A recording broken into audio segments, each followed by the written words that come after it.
like I don't know if you have memorized Nietzsche or not, but you probably have a lot of quotes in your Oh mind. my God, yeah, yeah, yeah. See, But and so I don't, number one, I don't have a smartphone. I just have this little flip phone I'm talking on right now, mm-hmm. and you know, uh, a couple of days ago I did a really good one on quantum mechanics. Mm-hmm. I came up with a couple of really good conclusions and connecting the dots, and I slowly am working on it, and it's kind of growing right now again, and Yeah. we'll see what happens. I gave myself kind of a deadline till June 30th, this new piece, and see what happens with it. Yeah, you give yourself deadlines. I do that too. I do that too sometimes. Yeah, it's goes back to what you said last time about wanting to remain. I think you said you wanted to remain a dynamic subject. A dynamic Subject, that's right. subject. We don't want to be objects. We want to be subjects. So when you the the object doesn't experience anything. the object, and you So don't want to you become have a to have fixed, human experiences are the best thing. Yeah, human experience. and you're trying to avoid being a fixed subject. That's what you're trying to avoid. Right, right. Right. Okay. So And see that I would argue that the person you just described that has no memory, they just kind of like repeat everything. They're like yeah, a tape recorder. yeah. They're like, to me, those are we could say non-dynamic people. These are people who Mm.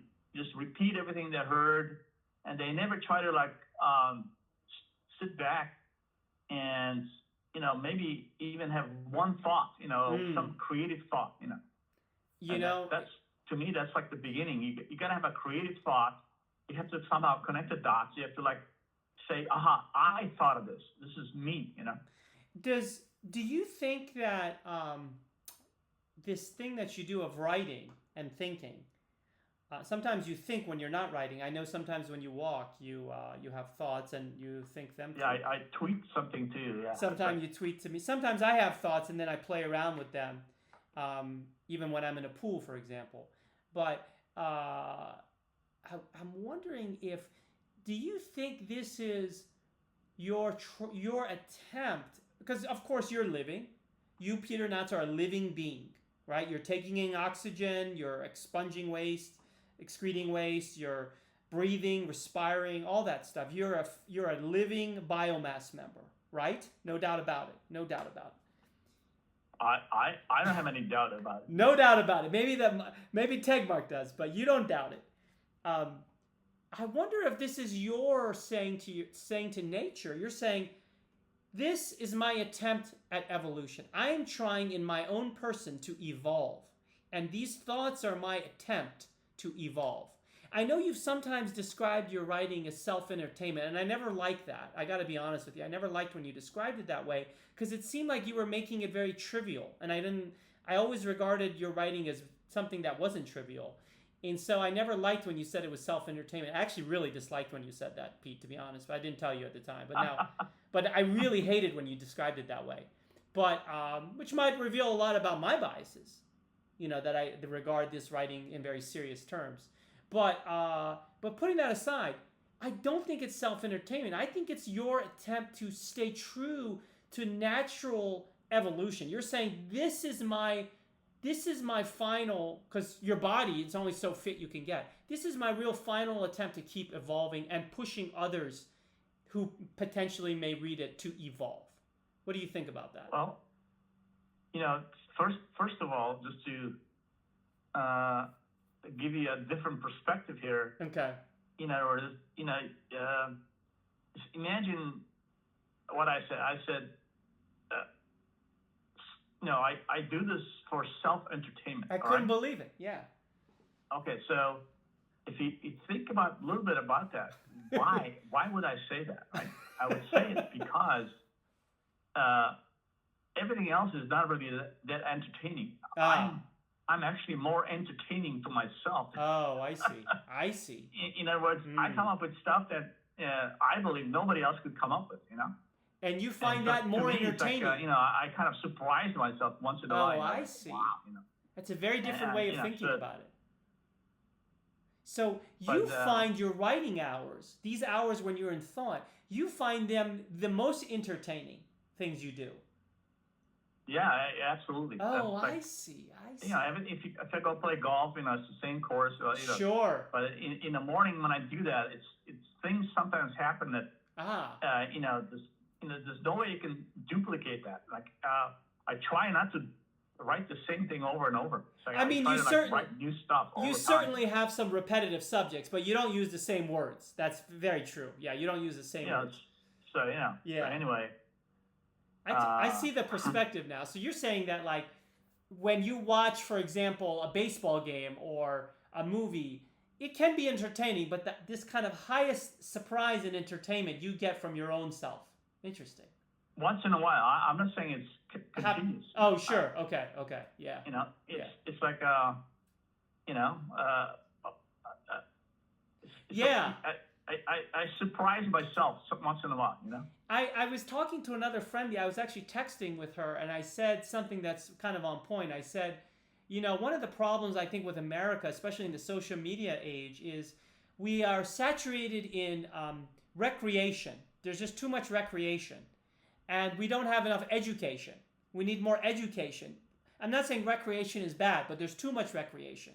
And people would say, who are you to say how much recreation we can have? But that's just my opinion. It's subjective. But I feel like we've gone too far on the recreation side and we're not educating enough. But interestingly, you make the point that in a way, when you get to this level that you're at, your form of self-education is a form of recreation. Yeah, there you go. That's basically, yeah. It's kind of like a you're like in the state of Zen, you know. Like, yeah. You know, I don't really care what I write anymore, and I jump around, and you know, yeah. and then, but it's almost like in the morning that some word comes up, and I try to chase it down. You know, like I have all these PDFs open, and I got Hegel open, I got Plato open, and I can just check around, and then you have your own original ideas, and I even have the Bible open. Yeah. You know, I mean, it's like this book that was written 33,000 years ago. So it's like what people were thinking in those days, you know? Yeah. And it gives you like this perspective. Or in the Plato, beginning was the word. Years ago, you know, what people were thinking in those days, you know? They were not thinking about DNA. They were not thinking about, you know, tanks and, you know, so they had a different perspective. And it's really cool to, you know, even Hegel, he was 200 years ago, and but he didn't know anything about all this stuff, you know. I think, to me personally, the Bible, if you really want to understand the Bible, you just have to understand, I mean, not just, but so much of it is in that phrase, in the beginning was the Word, and the Word was God. That tells you so much about the Bible. Just really think about that phrase, because to me it reveals a lot. It was in the beginning was the Word, meaning it's the Word in the Bible that begins everything. It's not your experience of the world, or it's not scientific fact. It's the Word is the beginning. The other point I wanted to make was, I wonder if your writing, particularly your writing, is so entertaining for you because you're kind of just doing it for yourself. Like, a lot of people write, and I talk to some writers, but they're writing for publication often. They're, in some way, they know eyes are going to look at it, and there's going to be judgment and critique. And so that might really influence what they write about. They also might limit them. It also may judge how they write. And I think some of the joy can be taken away, Pete, in that, when you're writing for, when you know it's for an audience, which you're not doing. You don't publish your stuff to anybody. Well, I mean, let's put it this way. Yeah. Not each morning is your best stuff, right? You're right. So, you know, it's kind of like a wave. Sometimes it's better, sometimes it's not as good, you know. Yeah. And so basically the bottom line is that, you know, most of it is not really publishable. I mean, it's like editor or maybe several editors would have to go through it. Yeah. Because I don't have the patience to go through it to reduce things. Oh, I just like to sure. do new things, you know. Yeah, I gotta say, going through an editing process myself right now, it is Yeah, it it's is like, laborious. It is it's laborious. torture, you know. It's Yeah. like you don't want to do that. I wouldn't. I'd rather pick I up would. something new in the morning and write it. But what I'm saying is that Yeah. in this day and age, you know, if I really do something really good, Mm-hmm.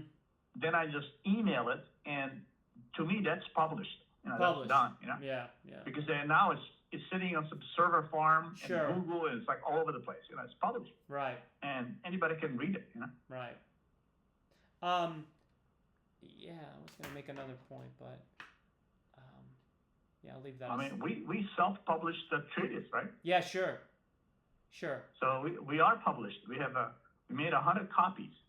To me, you know, if someone starts asking me a lot of questions about publishing and why am I publishing, I think they kind of miss the point of writing.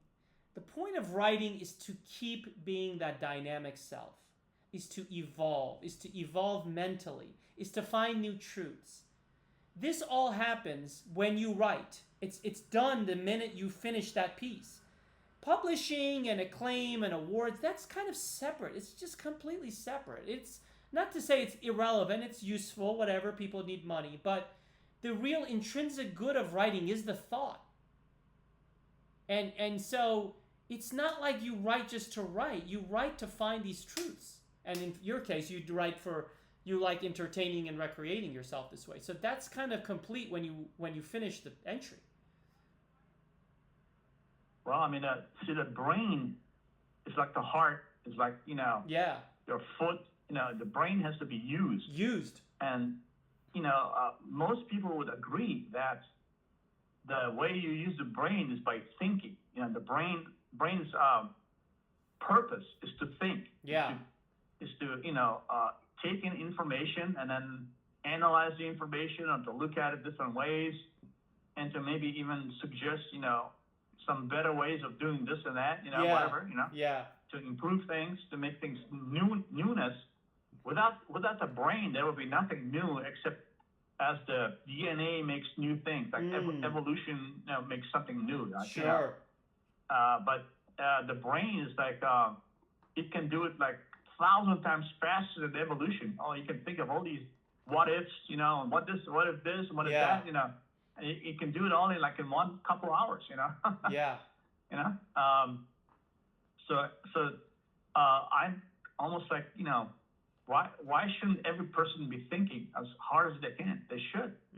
And it only takes a couple hours in the morning, you know. And if you develop this kind of you know, it's like a habit. Okay, so you could call it a habit. Yeah. But it's not an addiction, you know. It's just that's why I call it entertainment, because it's kind of fun, you know. It's like fun to do it, you know. To me, it's fun. You know? Yeah, that's the thing. Yeah, just a point. I don't know how useful this point is, but you said something about how some days you're right, it's not as good. Some days it's better, like highs and lows. I've found that to be true too, but now I don't think it's random. I think, or I've maybe seen that how you're living and how you're writing and thinking are not disconnected. They're not disconnected. It's not like you go into this secret room and chamber and then whatever thoughts you have there just come from that time.